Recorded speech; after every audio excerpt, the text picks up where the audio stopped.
I'll get up before Carol and I'll come down, I'll hit the teapot, and I'll walk in, I'll just, wherever I'm in the house, I'll go, I'm gonna go sit down. And I'll think, what am I gonna do today? When people say, are you an artist? I generally say, no, but I think like one. I never thought that I would be an artist where I would put actual paint or markings on paper. Michael, when I first met him, he was playing the guitar and singing and writing songs. He was a blacksmith, he was doing all these creative things. He would never sit down, and I just said, you need a hobby.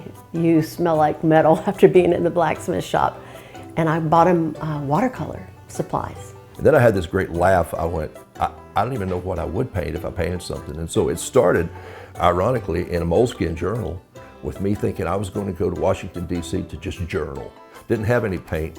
In our first museum stop, I picked up this little pack of paints. And so I painted this blue soft-shell crab on the front of a magazine.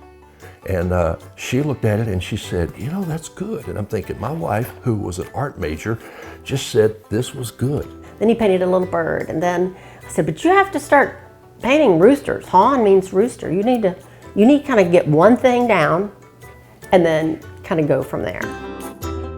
There's something about journaling in watercolor. For me, it has changed how I think about art. So I now think of it as a continuous story and a journey of where I was. What he's found as a passion and that he loves to do every day to now encourage others. And he's really good at that. Hey folks, Michael here. Grandkids call me Roo. Thanks for joining me in the middle of the day. It is instructional. It's an instructional stream.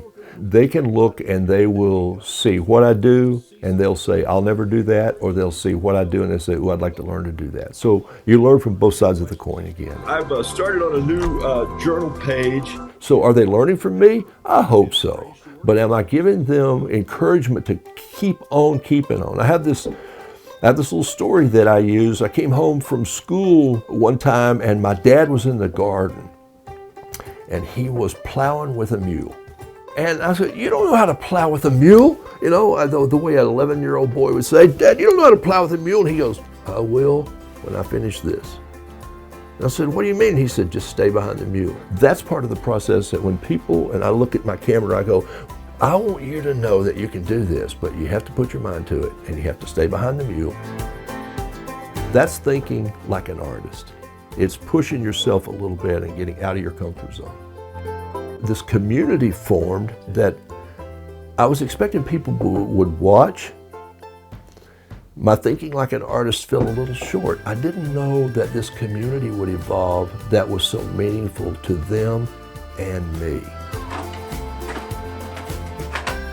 I think it's a good point to realize that not only are you bringing your art out there sometimes, but exactly what I'm saying to you in my studio when I'm streaming, to say, find a bigger circle. I'm asking you to go out and meet with real people. And so in that case, I have some friends who own a coffee shop, and that's where we are today, Brakeman's. And so that community that I talk about building online, they build a community here.